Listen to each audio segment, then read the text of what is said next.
नमस्कार दोस्तों, डिजिटल भारत शुद्ध लोकल में आपका स्वागत है। हमारे बीच में तीसरी बार कोरोना की वेव रूप ले चुकी है। कोरोना एक ऐसा प्रॉब्लम बन गया है जो पूरे देश में विदेश में लोग परेशान हो रहे हैं। एक मेंटली भी डिस्टर्ब्ड है, फाइनेंशियली भी डिस्टर्ब्ड है, सोशली भी डिस्टर्ब्ड है। क्या होगा, क्या नहीं होगा, कैसे टैकल होगा, कैसे नहीं होगा, ये बहुत सारे सवाल है। आज हम चर्चा कर रहे हैं डॉक्टर संजय मिश्रा से, जो रीजनल हेल्थ डायरेक्टर है। हेल्थ एक स्टेट सब्जेक्ट है। डॉक्टर संजय मिश्रा, आपका स्वागत है हमारे चैनल में। धन्यवाद। डॉक्टर साहब, जरा हमारे दर्शकों को बताएं कि आपका बैकग्राउंड क्या है। काफी सालों की सर्विस है, आप हेड हैं, थोड़ा सा बताएं। पिछले दोनों वेव आपने टैकल किए हैं, थोड़ा सा अपने बारे में बताएं। देखिए, मैं जिस समय मैंने अपना पीजी कंप्लीट किया मेडिकल कॉलेज जबलपुर से, उसके बाद सीधे मैं शासकीय सेवा में आ गया था, जिसमें मेरी posting as a medical officer Mandla जिले में हुई थी, बमनी बंजर में। मैंने कुछ साल वहां कार्य किया। इसके पश्चात मेरी posting Jabalpur lady Elgin hospital हुई एज ए पीजीएमओ पैथोलॉजी, क्योंकि मैं पैथोलॉजी विशेषज्ञ था। वहां मैंने एज ए आरएमओ भी काम किया। काफी साल तक अपनी सेवाएं एल्गिन हॉस्पिटल में दी। फिर मैं प्रथम श्रेणी में प्रमोट हुआ और प्रथम श्रेणी में जब मैं प्रमोट हुआ, उसी समय करीब करीब कोविड की जो पहली लहर थी वो प्रारंभ हुई थी और जबलपुर में ही सबसे पहले केसेस पूरे स्टेट में आए थे। प्रथम श्रेणी में प्रमोट होते ही सबसे पहले। जी हाँ। तो आपका स्वागत तो बहुत जी हाँ, गोलाबारी से हुआ। जी जी बिल्कुल, बताइए। और मेरा सौभाग्य था कि हम लोगों ने 2 दिन बाद ही 20 मार्च को पहले केस मध्य प्रदेश के जबलपुर में ही आए, 4 पॉजिटिव, और 22 तारीख को ही हमने 22 मार्च से एक सुखसागर मेडिकल कॉलेज है जो प्राइवेट मेडिकल कॉलेज है, उसमें हमने एक कोविड केयर सेंटर स्टार्ट किया। उनके पास 920 पलंग उपलब्ध थे, जिसमें से हमने 400 पलंग से वो सेंटर शुरू किया। और मेरा सौभाग्य था, मुझे बड़ा गर्व होता है कि मुझे उस सेंटर का इंचार्ज बनाया गया। और शुरू से ही हमने अपने सेंटर में कभी भी 200-250 से कम पेशेंट्स नहीं रखे, हर तरह के मरीज रखे। ये क्रम करीब करीब 8 महीने चलता रहा। इसके बाद कोविड काफी कंट्रोल में आया, फर्स्ट वेव। उसके बाद मैं वापस अपने कार्य पर आया एल्गिन हॉस्पिटल में, लेकिन उसके बाद जैसे ही सेकेंड वेव शुरू हुई, तो चूंकि मेरा अनुभव काफी हो चुका था कोविड में, तो मुझे शासन ने जबलपुर जिले का कोविड नोडल ऑफिसर बनाया, जिसमें मुझे पूरे जिले के जितने कोविड सेंटर्स थे, जितने टेस्टिंग सेंटर्स थे, सबकी देखरेख करनी थी, उनका सुपरविजन करना था। मैं लगातार वो काम करता रहा। सेकेंड वेव का सामना हम लोग करते रहे, बड़ी भयावह स्थिति थी वो, लेकिन सबने मिलकर, वो भले ही डॉक्टर हों, यानी मेडिकल फील्ड हो, राजस्व के लोग हों, पुलिस के लोग हों, और सबसे विशेष रूप से मीडिया, जिसने लोगों तक इस बारे में पूरी जानकारियां पहुंचाई, सबने मिलकर कोविड को काफी हद तक कंट्रोल किया। और सेकेंड वेव के दौरान ही टीकाकरण शुरू हो गया, जिससे काफी मदद मिली इसको कंट्रोल करने में, और सेकेंड वेव भी हमने कंट्रोल कर ली। इस दौरान मेरा प्रमोशन है वो एज ए क्षेत्रीय संचालक स्वास्थ्य सेवाएं जबलपुर के पद पर हुआ, और 1 मई 2021 से मैं इस पद पर लगातार कार्य कर रहा हूँ। बहुत बढ़िया। दोनों वेव आपने देख ली। सेकेंड में आप नोडल अफसर थे, तो आप पे तो बहुत दुनिया जहान का प्रेशर, क्योंकि सेकेंड वेव के टाइम गवर्नमेंट को भी किसी गवर्नमेंट ने इतनी बड़ी वेव, इतनी सारी मौत, इतनी सारी झंझटें, इतनी सारी कॉम्प्लिकेशन, इतनी सारी नेगेटिविटी, इतने सारे थॉट, मतलब किसी की कोई पास एक्सपीरियंस था नहीं। 1919-1920 में एक बार कभी स्पेनिश फ्लू का वेव आया था, करीब 100 साल बाद एक दूसरा इस तरह का पेंडेमिक जो है मानव जाति पर हुआ है। Nobody had any figure, nobody had any data, कि उस वक्त ना इंटरनेट हुआ करता था, ना उस तरह का बहुत ज्यादा एस्टिमेट्स थे। तो आप तो बहुत परेशान हो गए इस पूरे प्रोसेस में। बड़ा कंफ्यूजन, बड़े सारे लोग, कहीं रेमडेसिविर, कहीं इंजेक्शन, कहीं कुछ, बहुत सारी प्रॉब्लम। थोड़ा देखिए, क्या होता है कि पेंडेमिक, जैसा आपने बताया, ये पेंडेमिक डिजीज है। हमारे यहाँ जो बीमारियां हैं वो एंडेमिक, इपिडेमिक और पेंडेमिक, 3 कैटेगरी की होती हैं। एंडेमिक जिसमें बहुत कम लोग प्रभावित होते हैं, जिसको अपन एंडेमिक बोलते हैं, जैसे थायराइड की बीमारी, ग्वाइटर है। इपिडेमिक जो एक थोड़ी सी बड़ी संख्या को प्रभावित करने वाली बीमारियां, जैसे हैजा है, ये आता है इपिडेमिक। और सबसे वृहद संख्या में लोगों को प्रभावित करने वाली, जिसमें पूरा देश भी प्रभावित होता है, वो पेंडेमिक डिजीज कहलाती है। पूरा तो देश। जी हाँ जी। तो अब तो इसमें पूरा विश्व प्रभावित पूरा हुआ। विश्व, जी। तो ये एक पेंडेमिक डिजीज है, और जैसा हम लोग पढ़ा करते थे मेडिकल कॉलेज में, क्योंकि इसके पहले वाली पेंडेमिक जो इन्फ्लुएंजा का प्रकोप हुआ था 1919 में, उस समय तो हम लोग थे नहीं, आप लोग भी नहीं थे। जी। लेकिन जब ये बीमारी शुरू हुई तो जैसा हम लोगों ने पढ़ा ठीक वैसा ही देखने मिला कि लोग चलते चलते मर जाते हैं, अच्छा। लाशें पड़ी रहती हैं। जी। इस सेकेंड वेव में हमें वही चीजें देखने मिली कि लाशों का अंबार था। जब मैं नोडल ऑफिसर सेकेंड वेव के दौरान था तो निश्चित तौर पे बहुत सारे काम इकट्ठे हम लोगों के पास आए। जी। सबसे पहली चीज, लोगों को अस्पताल में भर्ती करवाना। जी। ये एक बहुत बड़ा हम लोगों के लिए, ये हमारे लिए एक बहुत बड़ा टास्क था कि इतनी लंबी संख्या में जो मरीज थे उनको अस्पतालों में भर्ती कराएं। रात भर हम लोगों को जागना पड़ता था, अस्पतालों के संपर्क में रहना पड़ता था कि किसी तरह उनको हॉस्पिटल में बेड उपलब्ध हो जाए। एक सवाल मैं आपको रखूंगा।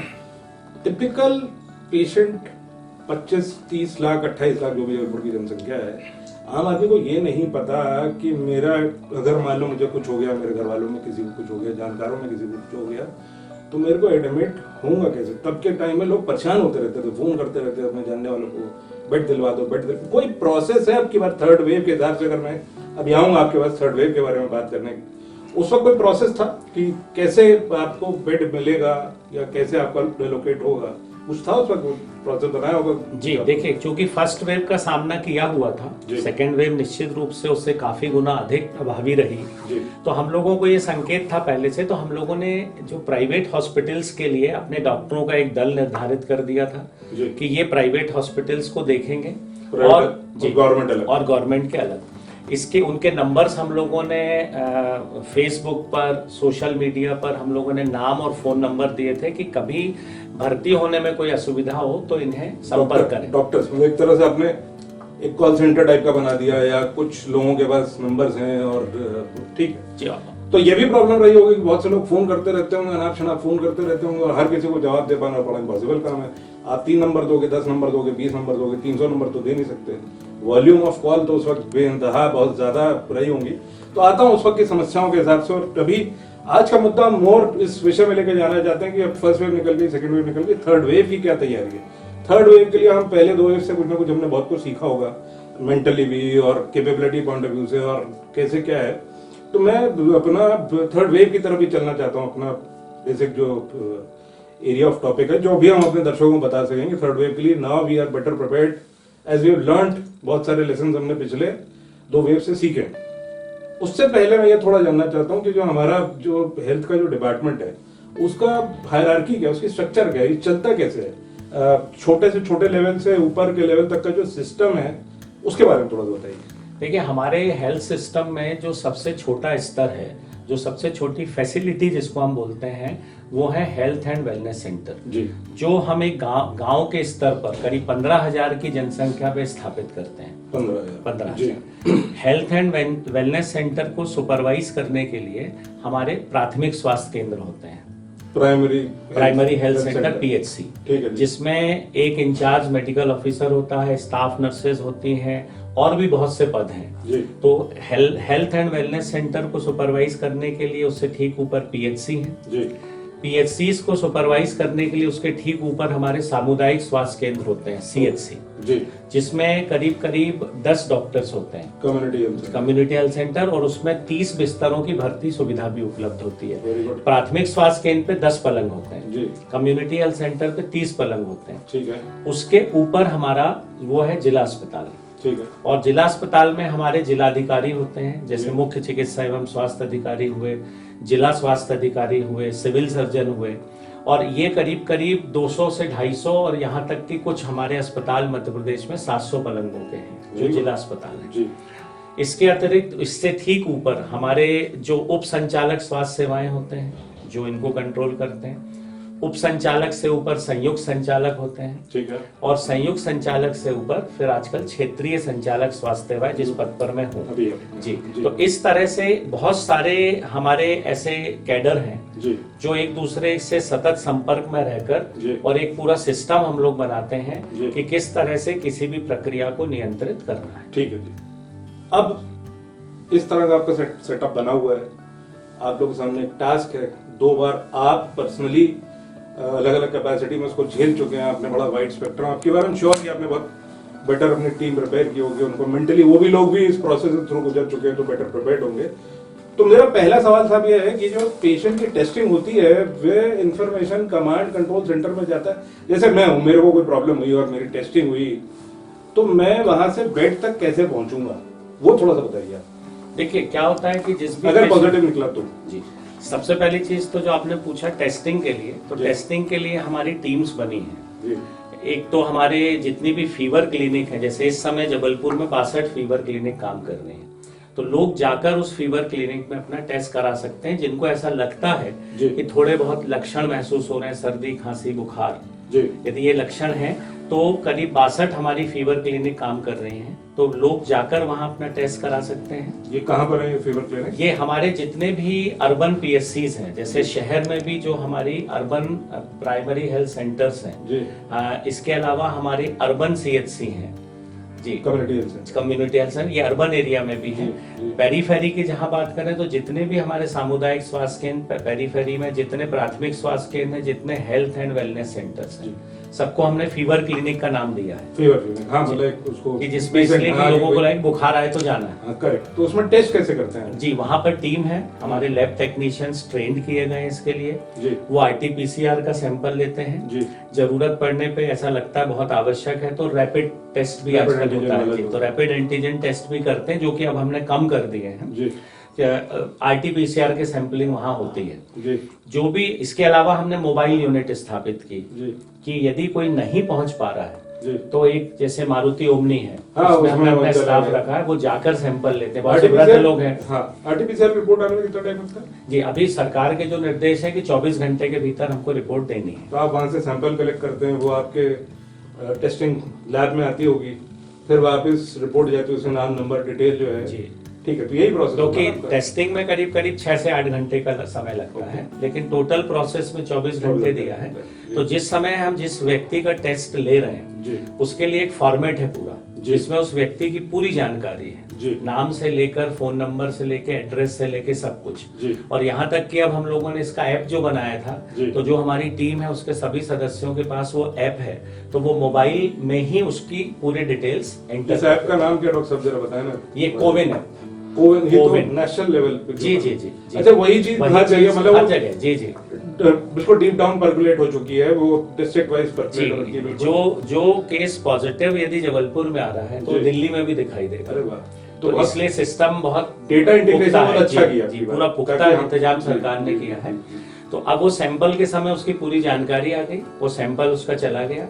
सैंपल जाने के बाद जैसे ही सैंपल लेते हैं और एंट्री होती है ऐप में, तो उसके पास मैसेज आ जाता है कि आपका SRF नंबर ये है और आपके इस तारीख को सैंपल लिया गया है और आपका जो टेस्ट है ये इसे सेंटर पे भेजा गया है जी। इतनी जानकारी उसको SMS में आ जाती है पहले शुरू में, बिल्कुल जैसे ही सैंपल लेके उन्होंने एंटर किया हमारी टीम ने और उसको मैसेज आया, और उसके बाद फिर 24 घंटे के अंदर उसको रिपोर्ट पॉजिटिव नेगेटिव जो भी उसका स्टेटस है जी, वो तो उसके मोबाइल नंबर पे वो रिपोर्ट उसको मिलती है। और ये रिपोर्ट आप लोगों के पास भी आ जाती है? ये रिपोर्ट हम लोगों के पास भी आ जाती है, क्योंकि ये एक हम लोगों का जो सिस्टम है कि वो सिस्टम पे हम लोगों के मेल पे वो 3-4 अधिकारियों के और एक शासकीय मेल पे वो जानकारी आती है। हमारी एक टीम, मेरे ही कार्यालय में एक हमने कंप्यूटर रूम बनाया है जिसमें हमारी टीम बैठ के जो पॉजिटिव आए हैं, जैसे मान लीजिए आज 5300 का टारगेट है जबलपुर का, इतने सैंपल रोज हो रहे हैं, उसमें से मान लीजिए 100 लोग पॉजिटिव आए,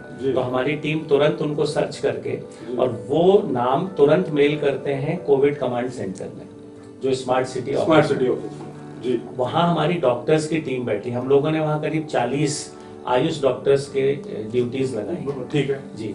अब वो उनको वहाँ उनके पास सबके पास लैंडलाइन है, तो ये फोन करेंगे हम उन व्यक्तियों को जिनकी रिपोर्ट पॉजिटिव आई कि आपको कोई तकलीफ है, कोई लक्षण है, कोई लोग बोलते हैं कि हाँ हमको थोड़ी तकलीफ है, तो आप अस्पताल में भर्ती हो जाएं, मेडिकल कॉलेज में भर्ती हो जाएं, विक्टोरिया हॉस्पिटल में हो जाएं। यदि कोई बोलता है कि नहीं साहब हम अपने पास के किसी अस्पताल में भर्ती हो जाते हैं घर के नजदीक, तो वो उनको डायरेक्ट करते हैं कि आपके घर के नजदीक, क्योंकि उसका पता लिखा हुआ है कि आपके घर के नजदीक ये वाला हॉस्पिटल एम्पैनल्ड है, आप वहाँ भर्ती हो सकते हैं। यदि वो बोलते हैं कि हम अस्पताल में भर्ती नहीं होना चाहते तो उनको पूछा जाता आपके घर में कितना स्पेस है जी। इसी दौरान ये जानकारी हमारी RIT टीम को भी मिल जाती है, रैपिड रिस्पॉन्स टीम। ओके। उनको भी ये जानकारी मिलती है। ये 16 जोन में हम लोगों ने जबलपुर को बांटा है जी। तो उस जोन की जो टीम होगी उसके घर पहुंच जाएगी, फिजिकली चेक करना, Physically ये बोल रहा है वो वो सही सही है भी है कि जी। नहीं है जी। ये ना हो कि ये कैरियर बन जाए और 50 लोगों को और इन्फेक्ट कर दे। ठीक। तो हमको प्रिवेंटिव मेजर पे हम चेक तो करते ही करते हैं। बिल्कुल। अगर हॉस्पिटल नहीं गया तो जी। गया तो फिर हाँ जी, फिर जो ये hospital बोलता है हम गया। हॉस्पिटल जा रहे हैं तो कोई प्रॉब्लम नहीं है जी। लेकिन जो घर पे रहना चाहते हैं उनका स्पेस चेक करना है कि उनके लिए अलग एक कमरा है कि नहीं। हॉस्पिटल ले जाने के लिए भी कई बार किसी को जरूरत पड़ती तो वो भी RRT 108 डेडिकेटेड है ओके। जो कोविड पेशेंट को ही कैरी करती है। ओके। उसके लिए एक डॉक्टर की ही हमने पूरी ड्यूटी लगा के रखी कि वो जाके उनको एम्बुलेंस से भिजवाए। ज्यादातर लोग जाने की स्थिति में होते हैं, कुछ लोग नहीं भी जाने की स्थिति में होते हैं, तो जो नहीं जाने की स्थिति है उनके लिए भी हमने सुविधा सरकार ने आप लोगों ने सब किया हुआ है जी। सेकेंड वेव के समय हम लोगों को भर्ती करने के लिए हमारी जो टीमें थी 108 वाली उनको काफ़ी समस्याएं गई, लोग जाना नहीं चाहते थे और बड़ी मनोरंजन की बात है कि बहुत से लोग बार्गेन भी करते थे कि हमको 1 बोरा गेहूं दीजिए तो हम भर्ती होंगे जाके। तो सरकार की मजबूरी थी कि भाई वहाँ मोहल्ले में ना रहे वो। सही बात है, नहीं तो एक कैरियर बन गया और 10 लोगों के लिए, और क्योंकि वो इतना पढ़ा लिखा है नहीं, वो समझता नहीं है जी। वो तो बार्टर कर रहा है कि मैं बीमार हूँ तो मुझे कुछ दे दो तो मैं चल पड़ूँ और कुछ थोड़ा सा टाइम मेरा ठीक ठाक निकल जाए। देखिए बड़ा देश है, बड़े सारे लोग हैं, बड़ी लिटरेसी लेवल का फर्क है, समझ सूझ का भी लेवल है, तो ये प्रैक्टिकल प्रॉब्लम तो आपने हम श्योर फेस की होगी। अगला सवाल ये आ रहा है साहब कि ये वेरिएंट का बड़ा चक्कर सुनने में आ रहा है अब की बार कि हर बार कोई ना कोई नया वेरिएंट है।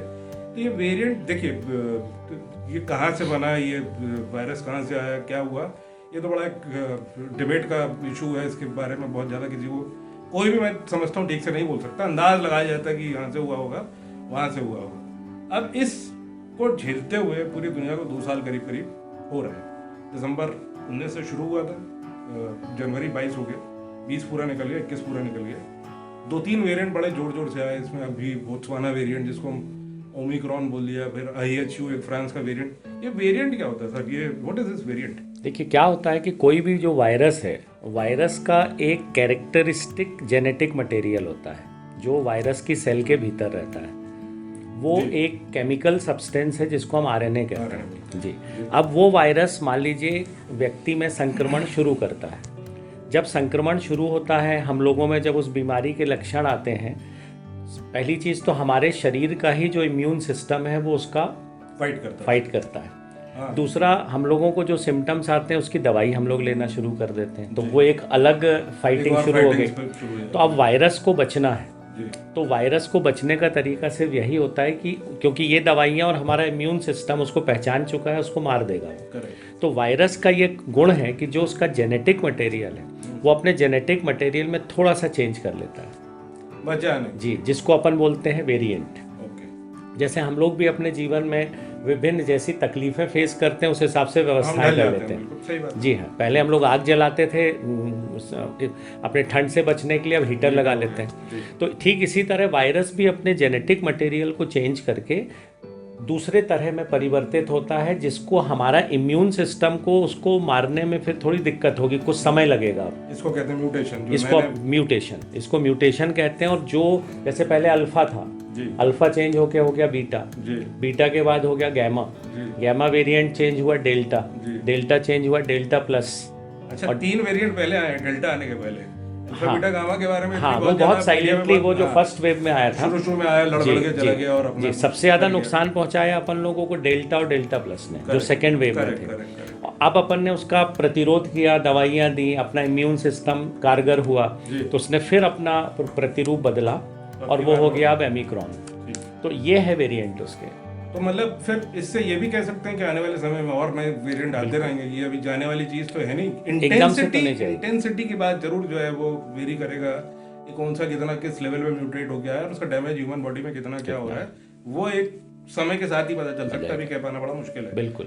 अब की बार ओमिक्रॉन, जो माइक्रॉन या ओमिक्रॉन जो भी इसको बोले, क्या आपको क्या दिख रहा है इस पूरे थर्ड वेव? देखिए, ओमिक्रॉन जो वेरिएंट है, इससे जो पेशेंट्स अभी आ रहे हैं, एक तो एसिम्प्टोमेटिक ज़्यादा है, इसलिए लोग उतने ज़्यादा फिक्रमंद नहीं हो रहे हैं।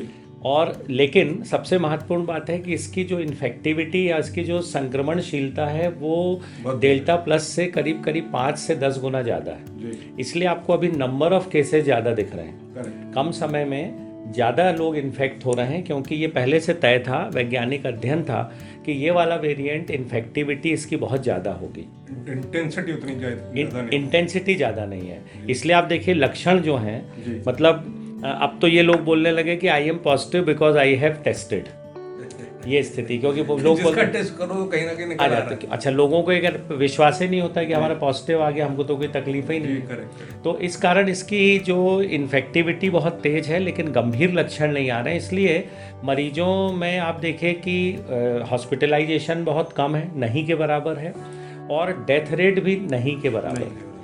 तो बेड ऑक्यूपेंसी भी कोई बहुत ज़्यादा नहीं, बिल्कुल नहीं है इस समय। हार्डली, जैसे जबलपुर में करीब 1370 एक्टिव केस हैं, जिसमें से करीब 7 लोग भर्ती हैं। अच्छा, बाकी लोग होम आइसोलेशन में। मोर्टेलिटी भी मतलब नहीं, अभी मोर्टेलिटी भी जो अभी हुई है 2 हमारे यहाँ, वो सिर्फ उन लोगों की हुई जो एक्चुअल में किसी दूसरी बीमारी से और सीवियर डिजीज थे, जैसे कैंसर के थे दोनों। हाँ, तो वो एक ये समझ लीजिए फाइनल तड़का लग गया जी। तो वो एक्चुअली में जी, तो उसका चूंकि अब भर्ती, जो भी अस्पताल में मरीज भर्ती हो रहे हैं उनका RT-PCR हो रहा है। तो वो भर्ती हुए थे प्रोस्टेट कैंसर के लिए मान लीजिए, और सीरियस कंडीशन में भर्ती हुए थे, लेकिन चूंकि RT-PCR पॉजिटिव आया तो वो डेजिग्नेट हो गए कि कोविड पॉजिटिव है। तो ये मतलब अब की बार एक तरह से देखा जाए तो पिछले 2 बारों से थोड़ा मजबूत भी हो गए होंगे, और अब की बार आपकी टीम भी बेटर वेल प्रिपेयर्ड। तो आपकी टीम बेटर कैसे प्रिपेयर्ड अब की बार, थोड़ा सा वो भी बताइए कि आपकी टीम के बारे में बात नहीं, how well prepared they are to take. अभी ये इंटेंसिटी इसकी पुअर है, अच्छा है, स्वास्थ्य वर्कर्स के लिए भी अच्छा है, सरकार के लिए भी अच्छा है, और लोगों के लिए भी अच्छा है, पर टैकल करने की तैयारी भी अपनी जगह तो मैटर करेगी। तो आपकी रेडीनेस क्या है? देखिए क्या हुआ, जब सेकेंड वेव पास आउट हुई तो ये तय था, लोगों का, वैज्ञानिकों का कहना था कि थर्ड वेव भी आएगी। सेकेंड वेव में जिन कमियों का हमने सामना किया, जिन तकलीफ़ों का सामना किया, जैसा आप सभी जानते हैं, सबसे पहली चीज़, अस्पतालों में पलंग उपलब्ध नहीं थे, इसलिए लोग भर्ती नहीं हो पा रहे थे, बेचारों की मृत्यु हो गई। जी, तो सबसे पहले हम लोगों का ध्यान था कि हम लोगों को बेड्स की संख्या बढ़ानी है, सिंपल बेड्स भी बढ़ाने हैं। तो हम लोगों ने उसके लिए, जैसे जबलपुर में मेडिकल कॉलेज में जो 2 बड़ी यूनिट बन के तैयार थी, पल्मोनरी मेडिसिन वाली एक यूनिट तैयार थी, एक कैंसर यूनिट तैयार थी, उसको हम लोगों ने स्टार्ट कराया। तो करीब मेडिकल का तो करीब 250 पलंग हम लोगों को वहाँ एक्स्ट्रा मिल गए। विक्टोरिया हॉस्पिटल में हमारा एक नर्सिंग हॉस्टल है जो बंद पड़ा था, उसको हमने तुरंत रेनोवेट करके वहाँ 85 बेड्स वहाँ बढ़ा दिए। जी, इसके अलावा हम लोगों ने, जैसे मनमोहन नगर हॉस्पिटल है, वो कम्युनिटी हेल्थ सेंटर है अर्बन, तो हमने वहाँ 100 बिस्तर लगा दिए, तो वहाँ 100 बेड बढ़ गए। तो इस तरह से हम लोगों ने सबसे पहले बेड की स्ट्रेंथ बढ़ाई। ठीक है। दूसरी तकलीफ गई थी ऑक्सीजन की, तो हमने ऑक्सीजन पॉइंट लगा दिए ना। आप, बड़ा अच्छी चीज़ है कि हमने प्राथमिक स्वास्थ्य केंद्र स्तर पे जो 10 पलंग हैं, 10 पे ऑक्सीजन पॉइंट लगा दिए। पाइप्ड ऑक्सीजन प्लांट लगाया है? ऑक्सीजन नहीं, सिर्फ ऑक्सीजन सिलेंडर्स, मैनीफोल्ड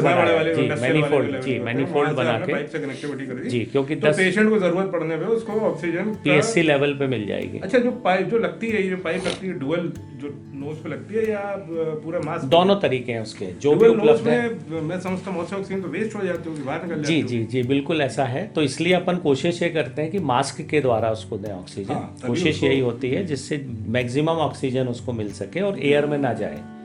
इसके अलावा हम लोगों ने ICU बेड्स बढ़ा दिए। आपने सुना होगा कि हर जिला अस्पताल में एक ICU था, अब एक नया ICU शुरू हो चुका। तो ICU बेड्स बढ़ने से सबसे महत्वपूर्ण ये रहा कि सीरियस मरीजों को हम आराम से भर्ती कर सकते थे। ये आप गवर्नमेंट लेवल की बात, प्राइवेट लेवल की बात। प्राइवेट में भी इन लोगों ने ICU बेड्स बढ़ाए, क्योंकि गवर्नमेंट के इंस्ट्रक्शंस थे कि नर्सिंग होम जो भी हैं, जो इससे इम्पैनल होना चाहेंगे, उनके पास मिनिमम इतने बेड होना चाहिए, मिनिमम रिक्वायरमेंट होना चाहिए to get empanel, to get clearance, to get empanel. तो ये इंस्पेक्शन वगैरह भी आप लोग करते हैं? जी हाँ, बिल्कुल। जब हॉस्पिटल अप्लाई करता है कि हम कोविड से एम्पैनल होना चाहते हैं, तो हमारी एक टीम जाती है, उसकी एक चेकलिस्ट है कि ये चीज़ें उस हॉस्पिटल में हैं, तभी उसको इम्पैनलमेंट मिलता है। एक तकलीफ गई थी ऑक्सीजन की, तो आपने देखा कि हर डिस्ट्रिक्ट हॉस्पिटल में, इवन जो बड़े 100 पलंग से अधिक क्षमता के जितने भी प्राइवेट हॉस्पिटल हैं, सरकार ने आदेश जारी किया कि आप PSA यूनिट या ASU यूनिट, आपको ऑक्सीजन प्लांट लगाना ही पड़ेगा। PSI क्या हुआ, ASU ये जो प्रोसेस है ऑक्सीजन को एयर से सेपरेट करने की जी, तो ये प्रोसेस के आधार पे ये नाम रखा गया।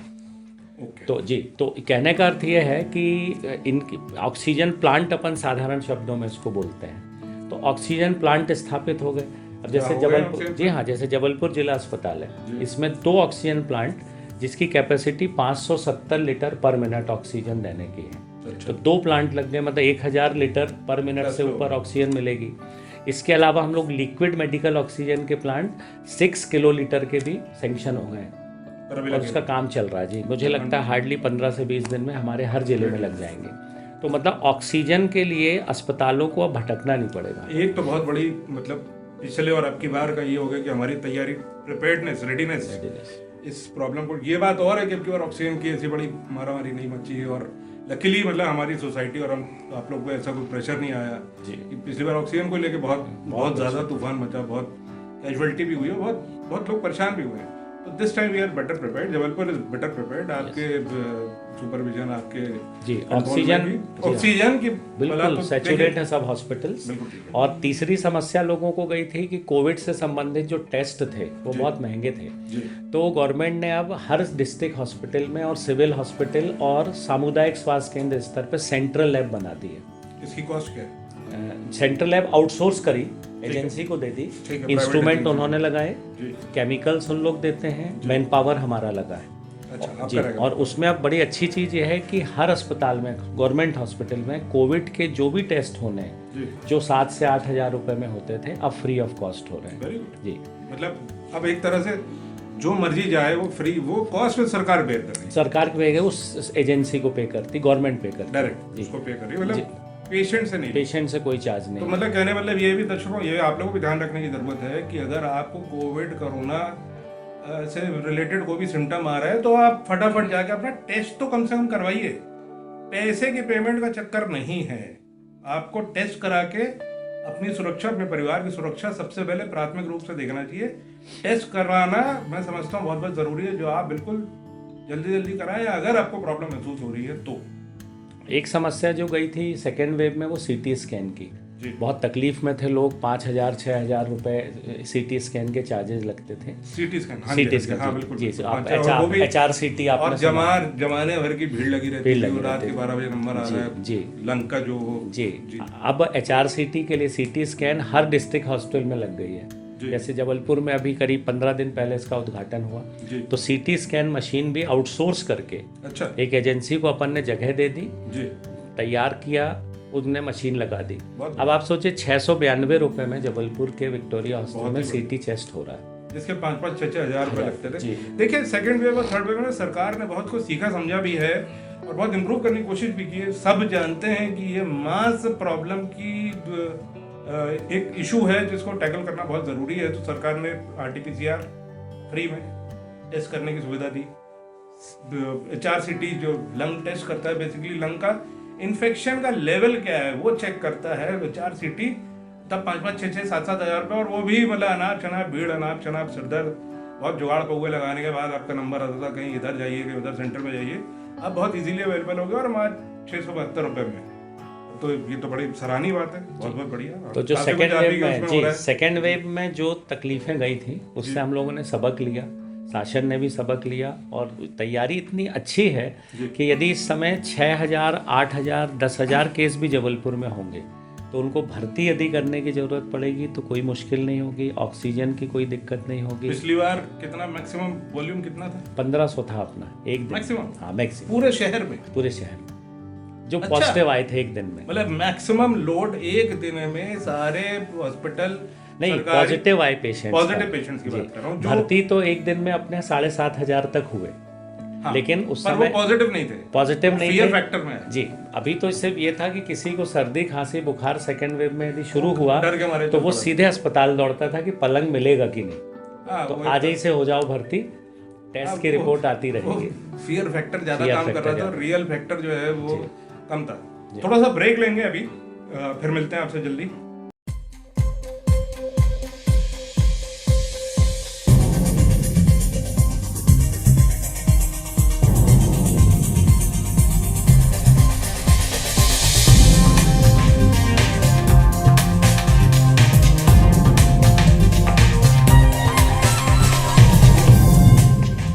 बाद आपका डिजिटल भारत शुद्ध होकर में फिर से स्वागत है। एक बड़ी भ्रांति है डॉक्टर साहब, भ्रांति है सच्चाई, आप मेडिकल लाइन से आप ज्यादा बेटर बता सकते हैं।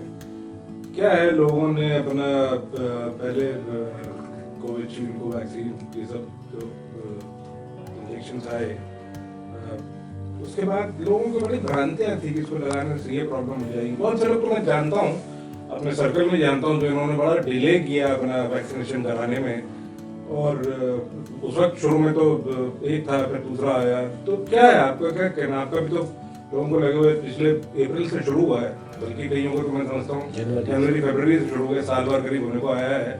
आपका कुछ है, लोगों को रिएक्शन हुआ हो, कुछ दिक्कत आई हो, तकलीफ हुई हो? ये देखिए क्या होता है, एक अपने यहाँ पुरानी धारणा है कि जैसे मान लीजिए कोई भी नई शुरुआत हुई कोई वैक्सीन की या कुछ भी इंजेक्शंस हो, तो लोग ये देखते रहते हैं कि पहले कुछ लोग लगवा लें, उसका असर अपन देखें, मैं बाद में देखूंगा, पहले दूसरा कर ले। जी हाँ, तो इसलिए जब वैक्सीनेशन शुरू हुआ अपने यहाँ 16 जनवरी से, 16 जनवरी 2021 से वैक्सीनेशन शुरू हुआ, तो इसलिए हम लोगों ने प्रयास किया कि पहले ही दिन ऐसे लोगों को ये वैक्सीन लगाई जाए जिससे हमारी सोसाइटी में एक अच्छा मैसेज जाए।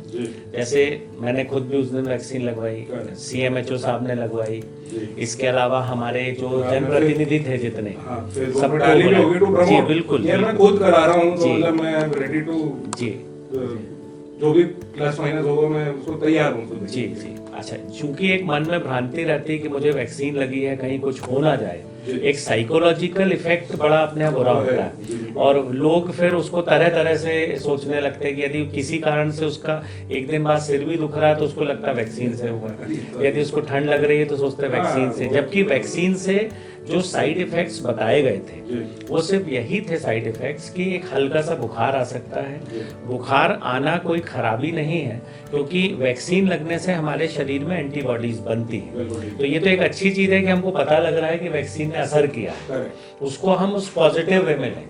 बुखार आना इनफैक्ट पॉजिटिव ढंग से ही डॉक्टर ये एडवाइस करते हैं कि बुखार आया मतलब काम कर रही है। आपको मालूम होगा कि वैक्सीन लगने के तुरंत बाद हमारा स्टाफ 2 क्रोसिन की टैबलेट वहीं दे देता था कि ये रखिए, बुखार लगे तो खा लीजिए। लेकिन उसके बाद भी लोगों ने तरह तरह से उसको मतलब अपने अनुभव बताए, उसमें दूसरे लोग भ्रमित भी हुए। अब अपना देश तो, हमारा देश तो आप, सारी बातें होती जी जी जी जी, आज भी बहुत से लोग बिलीव करते हैं कि मतलब अर्थ जो है वो फ्लैट है, गोल नहीं है। बिल्कुल, वो तो लोगों के इश्यूज का कोई नहीं हो सकता, पर एक साइंटिफिकली और एज डॉक्टर आप जो बता रहे हैं तो ऐसा कोई इसमें इशू नहीं। अब नए जो जिस तरह के और भी वैक्सीनेशन आ रहे हैं, नेजल ड्रॉप वाले भी आ रहे हैं, बच्चों के लिए भी हो रहे हैं, बच्चों के लिए शुरू भी कर दिया, बच्चों ने टीनेजर्स 18 साल के लिए शुरू कर दिया। तो और ये बूस्टर डोज थोड़ा सा इस पर बताइए ना।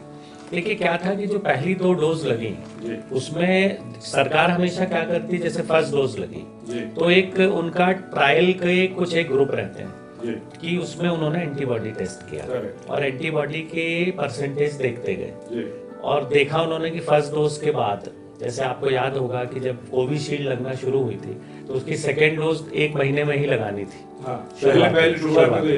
जी, अब क्या हुआ, जब एंटीबॉडी टेस्ट किए गए तो ऐसा लगा कि पर्याप्त एंटीबॉडीज करीब करीब 3 महीने तक उपलब्ध है, तो सरकार ने कहा कि इतने जल्दी सेकेंड डोज ना लगा के उसको फिर उन्होंने बढ़ाया, फिर उसके बाद बढ़ाया और अब 3 महीने फाइनली किया। प्रोडक्शन है, अगर ह्यूमन पॉइंट ऑफ व्यू से बात करें तो फैक्ट्री उतनी प्रोड्यूस भी नहीं कर पाएगी, तो 10% को लग गया, 90% खाली बैठा है, इनके सिंगल डोज भी नहीं लगा है, तो वो भी प्रैक्टिकली पॉसिबल नहीं है। तो इसमें डोसेज का टाइम बढ़ाएंगे तो बाकी वो लगता जाएगा और बनाने का हमको टाइम भी मिल जाएगा। जी, फिर सेकेंड डोज लगाई गई, उसमें भी अच्छे एंटीबॉडी का असर देखने मिला। इसी बीच कोवैक्सीन भी आ गई जिसका इंटरवल कम था, तो लोगों ने अपने अपने हिसाब से कि चलो उसको लगाने से 28 दिन के बाद ही अपना कंप्लीट हो जाएगा वैक्सीनेशन, तो लोगों ने कोवैक्सीन को भी प्रेफर किया। कोविशील्ड चली रही थी, इसके बाद चूंकि अब थर्ड वेव की जब संभावना लगने लगी, और देखिए क्या होता है, विदेशों में बूस्टर डोज लगना शुरू हो गई, तो हम लोग वो चीज आप लोगों के चैनल्स पे देखते हैं, लोगों तक मैसेज जा रहा है सब विदेशों में बूस्टर लग रहा है तो हमारे यहाँ क्यों नहीं लग रहा है। तो सरकार ने इसलिए आपने देखा उसको बूस्टर डोज ना बोल के उसको प्रिकॉशनरी डोज करा कि, लेकिन अभी भी सेकेंड डोज के जो एंटीबॉडीज हैं वो लोगों में इतने हाई है, 1,000 तक आ रहा है। एंटीबॉडी टेस्ट करने का तरीका क्या होता है? एंटीबॉडी टेस्ट अपन ब्लड टेस्ट से करते हैं, ब्लड सैंपल लेके अपन उसमें टेस्ट कर लेते हैं कि आपके ब्लड में कितनी एंटीबॉडी है। 20 है कि 40 है, 100 है, अभी तो कितना रेंज होना चाहिए उसमें? नहीं, देखिए 20 से कम ना हो अच्छा जी, 20 से कम ना हो एंटीबॉडी, तो वो लोगों को इफेक्टिव है। बेसिकली अगर बूस्टर डोज लगाने के पहले चेक जरूर करना चाहिए कि आपको बूस्टर डोज की आवश्यकता है कि भी नहीं है। हाँ। सीनियर सिटीजन 60+ वाले को तो टिपिकली डॉक्टर ये एडवाइस कर रहे जाइए, आप लगवा ही लीजिए, क्योंकि आप ऑलरेडी सीनियर सिटीजन में कोमॉर्बिडिटी आपको होगी, बीपी शुगर या कोई और प्रेवलेंट डिजीज होगी, तो आपको तो लगवा ही लेना चाहिए। बूस्टर डोज औसतन उन्हीं को सरकार रिकमेंड कर रही है और शायद लग भी उन्हीं को रहा है। अब मैं कल ही मेरे पास एक पत्रकार बंधु का फ़ोन आया कि भैया मैं तीसरी डोज लगवा लूँ क्या, मैंने एंटीबॉडी टेस्ट कराया तो 340 है। तो मैंने कहा देखो, ऐसा लगता है कि ज़रूरत नहीं है अभी, आप लगवा लेना। बहुत से लोग ऐसे भी, मैं आपसे बताऊं कि ऐसा कहा गया कि सेकेंड डोज के बाद जिनके 9 महीने का समय हो गया है उन्हीं को ये प्रिकॉशनरी डोज लगानी है। लेकिन बहुत से लोग मेरे, अब चूंकि अप्रोचेज हमारे ही पास आती हैं कि सर अभी तो हमको 7 ही महीने हुआ है, लगवा दीजिए, अभी 6 महीने हुआ है, लगवा दीजिए। तो लोगों के मन में जो एक सेकेंड वेव का डर है, मतलब वो कि फिर वो बोले यार हम तो बच्चे रहे, बाकी ठीक है एंटीबॉडी रहेगी, थर्ड वेव का इम्पैक्ट मेरे को इतना नहीं पड़ेगा, डैमेज नहीं कर पाएगा। जी जी। और प्रिवेंशन प्रिकॉशनरी, और जिसको अपने आप से जितना प्यार है उस हिसाब से वो रिएक्ट करता है इस पूरे प्रोसेस। तो जी, तो प्रिकॉशनरी डोज लगाना अच्छा है, और खासकर कोमॉर्बिडिटी वाले जितने भी लोग हैं, क्योंकि उन लोगों को diabetes, hypertension, heart disease, kidney disease, cancer, इनको लगवाना जी, क्योंकि इनकी इम्यूनिटी कम रहती है। करेक्ट। तो इसलिए इनको लगाने से फायदा ही मिलेगा कि इनमें एंटीबॉडीज और बढ़ेंगी, जिससे ये बीमारी उनको इफेक्ट नहीं कर पाएगी। अब सब कॉकटेल की भी बात चलती है इसमें, जिसमें कोविशील्ड लगवाई है वो वैक्सीन लगवा सकता है कि नहीं लगवा सकता, क्या है उसमें? देखिए, वायरस वही है जी, तो निश्चित तौर पे एंटीबॉडी उसी तरह की असर करेंगे उसमें जी।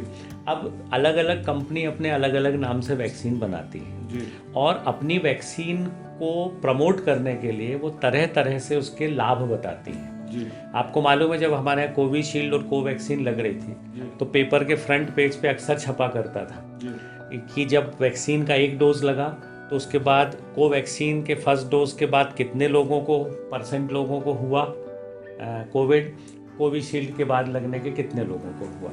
तो ये तो अपना अपना प्रमोशन है। हाँ। लेकिन मेरा ये मानना रहता है, अब जैसे स्पुतनिक लगी कुछ लोगों को, अब वो कंफ्यूजन ये आ रहा है कि साहब स्पुतनिक की एक ही डोज लगी थी, तो अब लोग हमसे पूछ रहे हैं कि साहब स्पुतनिक की दूसरी भी लगवानी है क्या।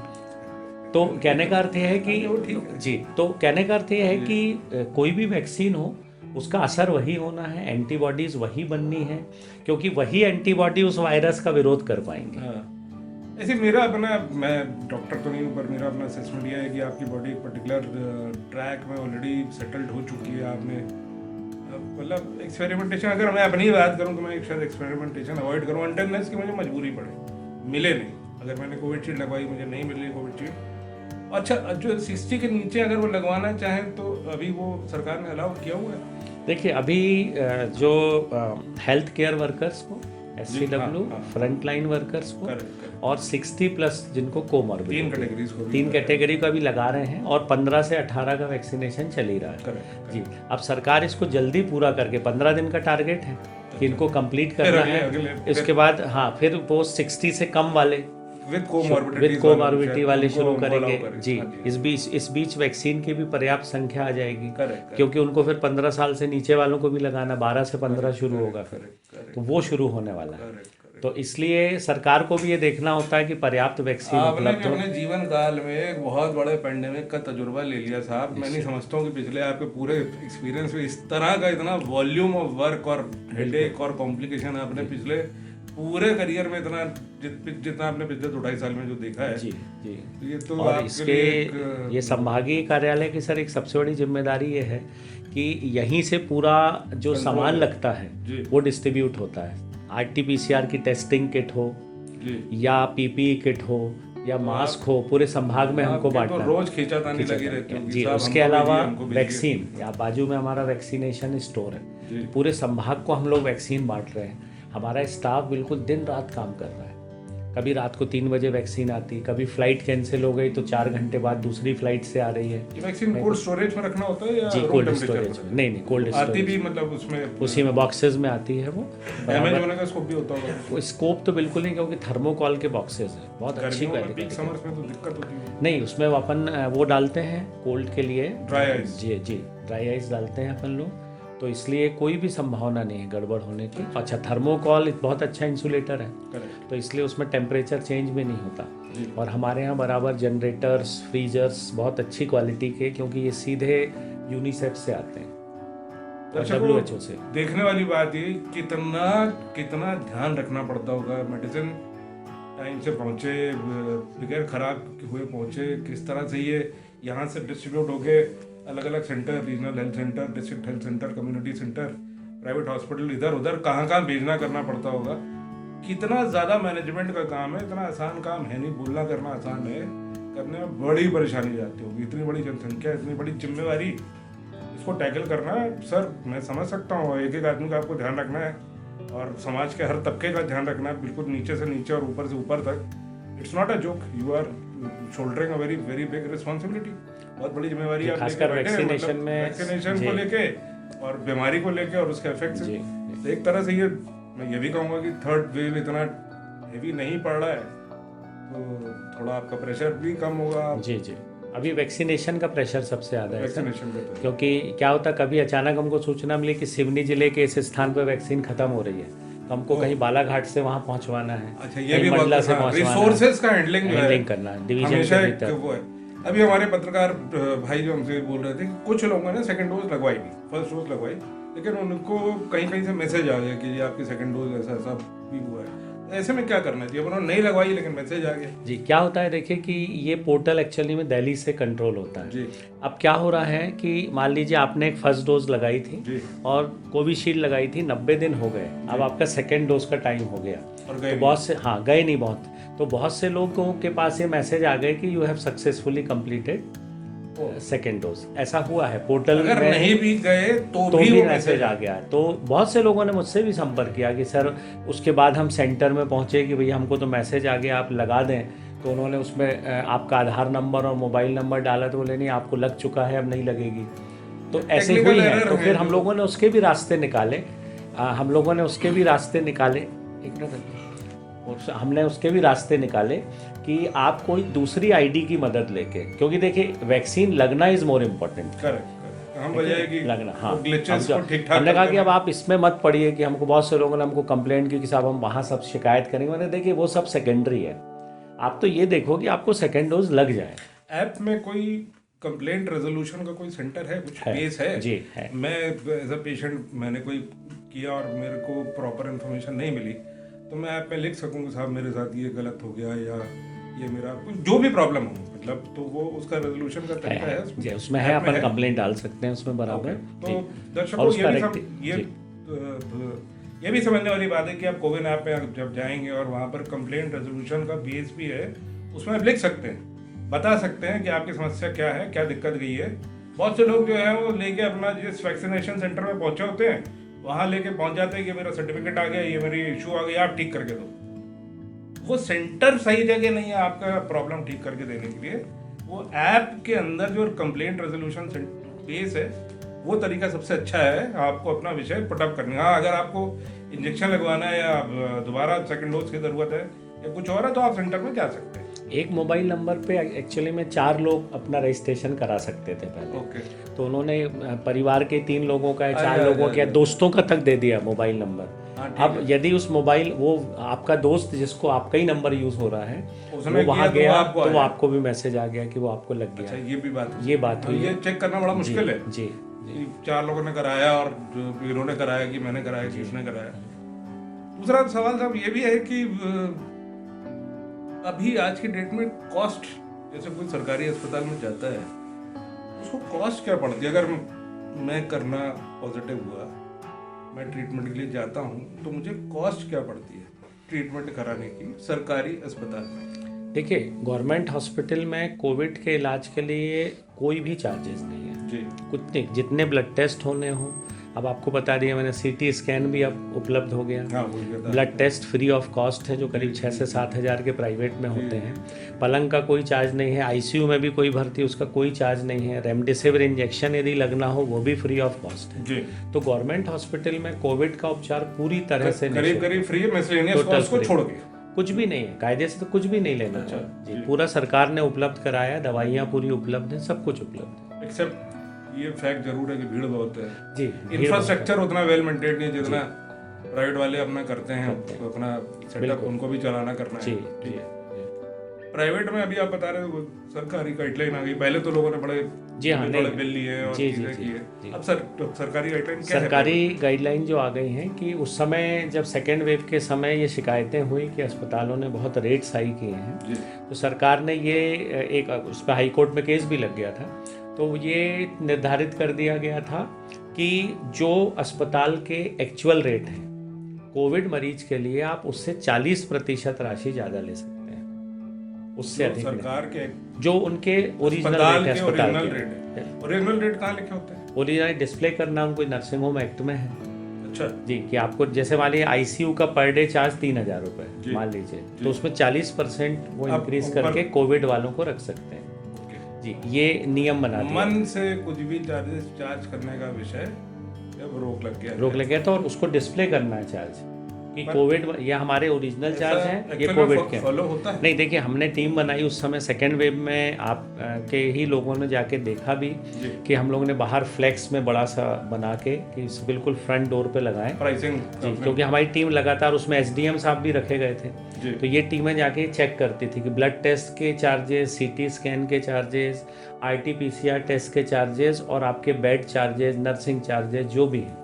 कॉल सेंटर कुछ बनाया अगर मान लीजिए कोई पेशेंट है, उन सब के बावजूद अगर कोई हॉस्पिटल वैसे तो आई एम श्योर कि ज़्यादातर लोग रूल रेगुलेशन फॉलो करते हैं, पर कुछ शायद नहीं भी कर रहे होंगे, तो नहीं कर रहे हैं और किसी को इन्फॉर्म करना है तो कोई नंबर, कोई कॉल सेंटर नंबर जिसमें वो अपना विद प्रूफ बात कर सके या बता सके, ऐसा कुछ था? कोविड जो के हमारा जो कोविड सेंटर था, कोविड कमांड सेंटर, उसके 7 नंबर स्मार्ट सिटी, हाँ स्मार्ट से 7 उसके लैंडलाइन नंबर्स थे जो डिस्प्ले किए थे, पेपर में दिए थे हम लोगों ने, विभिन्न चैनल्स को भी उपलब्ध कराए थे कि जिससे पब्लिक तक ये नंबर्स पहुँचे।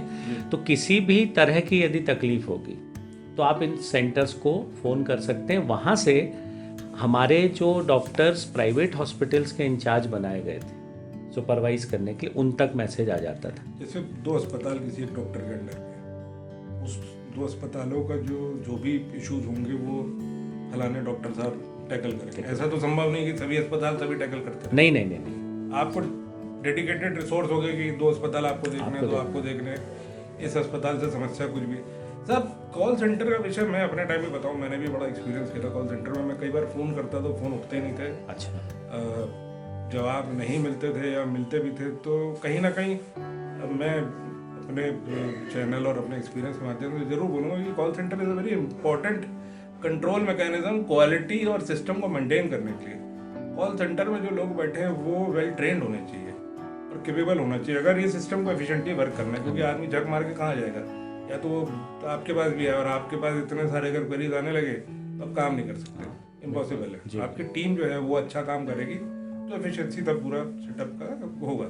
ये मेरा अपना एक्सपीरियंस है, हर किसी का अपना अपना होगा। तो मैं अपना पॉइंट जो है ये बोलना चाहता हूँ, लोग प्राइवेट की तरफ बहुत ज़्यादा भागते हैं कि प्राइवेट करा लेते हैं, कैशलेस है, मेडिक्लेम है, इंश्योरेंस पॉलिसी है, जबकि आप लोग इतना सब कर रहे हो और इतनी सारी चीज़ें कर रहे हो। तो मैं समझता हूँ बहुत सारे लोगों को पता होगा, नहीं पता होगा, शायद इस प्रोग्राम के बाद कुछ लोगों को पता चले। हम थोड़ा सा विजुअल भी बनाएंगे आपके सेंटर्स के और वो भी डालेंगे अपने उसमें, ताकि जो बोल रहे हैं वो दिखा भी सके। वो हमारे कैमरामैन जाके अपने विजुअल बना लेंगे और चीज़ें कर लेंगे। प्राइवेट में जाने की प्रथा जो है वो ऐसा क्यों है कि लोग भागते हैं, पैसा खर्च करने को बहुत राजी होते हैं?